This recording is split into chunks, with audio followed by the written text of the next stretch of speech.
শোকের পাহাড় বুকে নিয়ে লড়াই। মায়ের শ্রাদ্ধ সেরে ইতিহাস পরীক্ষায় সম্রাট। চোখের জল তখনও শুকোয়নি। বাড়ির উঠোনে মা পারমিতা দেবীর পারলৌকিক ক্রিয়া রেশ টাটকা। কিন্তু শোকের সেই পাহাড় বুকে চেপে রেখেই শুক্রবার ফের পরীক্ষার খাতায় কলম ধরল সম্রাট সামন্ত। মাধ্যমিকের প্রথম দিনেই পথ দুর্ঘটনায় মাকে হারিয়েছে সে। অথচ সেই দুঃসংবাদ আড়াল করেই দ্বিতীয় পরীক্ষা দিয়েছিল কিশোর। শুক্রবার ইতিহাসের পাতায় যখন সে লড়াইয়ের কথা লিখছে, বাইরে তখন আহত শরীরে ছেলের ভবিষ্যতের স্বপ্নে বুক বেঁধে বসে বাবা ও দিদি।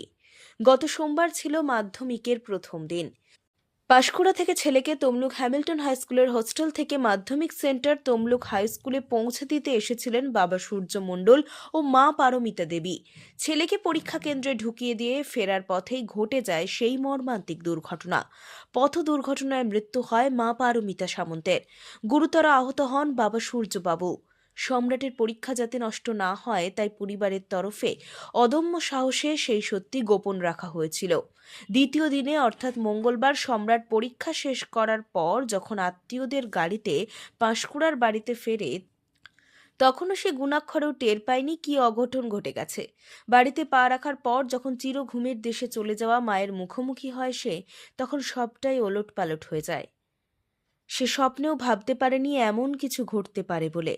মাঝখানে দুদিন স্কুলের ছুটি থাকায় সম্রাটের পক্ষে নিজেকে কিছুটা গুছিয়ে নেওয়ার সুযোগ ছিল। গতকালই পারমিতা দেবীর শ্রাদ্ধের কাজ মিটেছে। শোকাতুর পরিবেশের মধ্যেই রাতে বই নিয়ে বসেছিল সম্রাট। শুক্রবার সকালে বাবা সূর্য মণ্ডল আহত শরীরে ব্যান্ডেজ নিয়ে দিদিকে সঙ্গে করে সম্রাটকে নিয়ে পৌঁছন পরীক্ষা কেন্দ্রে। সূর্যবাবুর কথায় নিজের চোটের চেয়েও এখন বড় লড়াই ছেলেকে মানুষ করা। ওর মা স্বপ্ন দেখত ছেলে বড় হবে, সেই স্বপ্ন ভাঙতে দেবেন না। পরীক্ষা শেষে সম্রাট জানায় পরীক্ষা ভালো হয়েছে। বাকি পরীক্ষাগুলোও সে মায়ের স্মৃতিটুকু সম্বল করেই দিতে চায়। তমলুকের হ্যামিল্টন হাই স্কুলের শিক্ষক থেকে শুরু করে সাধারণ মানুষ সকলেই কিশোরের এই মানসিক দৃঢ়তাকে কুর্নিশ জানাচ্ছেন। কাজল মাইতির রিপোর্ট, দেশ মানুষ। ব্যাপারটা হচ্ছে ওর তো অলরেডি নখলম ছিল, নখলমের দিন পুরো ওর দিকেই কেটেছে বেশিটাই। প্লাস সন্ধ্যা একটু বসেছিল পড়তে, আর সাধ্য তো পুরো সারাদিনই বুঝতে আগের দিন ছিল, পরের দিন সাধ্য শান্তি সেরে যথারীতি সন্ধ্যেতে পড়াশোনা করেছে, ভোরে আবার কিছুক্ষণ। এবার এখন তো আমি মা বাবা হিসাবে যতটুকু, প্লাস দিদি ওকে প্রচুর হেল্প করেছি। দিদি নার্সিং স্টুডেন্ট, সেই সূত্রে আজকে পরীক্ষায় আমরা হলে নিয়ে এসেছি। ও নিজের প্রতিও কনফিডেন্স ছিল, পরীক্ষা ভালো দিয়েছে। যথারীতি আমরা এই সিচুয়েশানে ওকে কন্টিনিউ নিয়ে আসবো, এইভাবে আবার নিয়ে যাব, যাতে ও মানসিকভাবে না ভেঙে পড়ে। এই জীবনের প্রথম পরীক্ষা তো, এই হচ্ছে আমাদের বিষয়। কাজ সম্পন্ন হয়েছে? হ্যাঁ, বাড়িতে কালকেই সাধ্য পুরো সারাদিন করেছি, করার পর পড়াতে বসেছি বিকেল 6টার পর।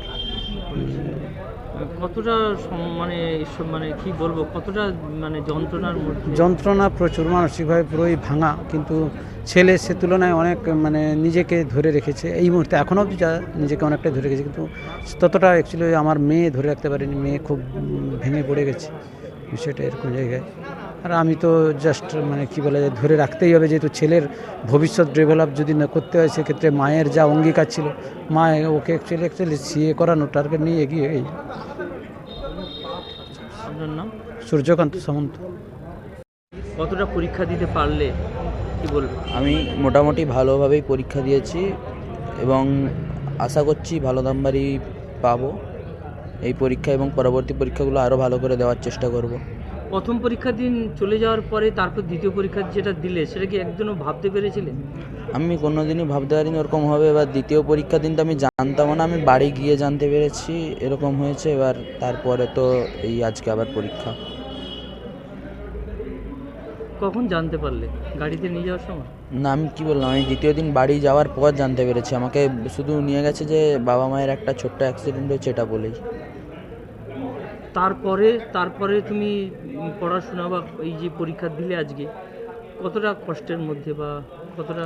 না, সত্যি কথা বলতে পরীক্ষার হলে অতটা কিছু মনে হয়নি, পড়াশুনোটা ছিল বলে লিখতেই সময় চলে গেছে, তাই কিছু মনে হয়নি অত। মায়ের কথা খুব মনে পড়ে? মায়ের কথা তো মনে পড়বেই। প্রথম দিন তো কি বলে গিয়েছিল? প্রথম দিন বলে গেছিলো বাকি পরীক্ষাগুলো ভালো করে দিতে। সেটা এবার হবে তো? সেটা তো হবেই। চ্যালেঞ্জ হুম। কঠিন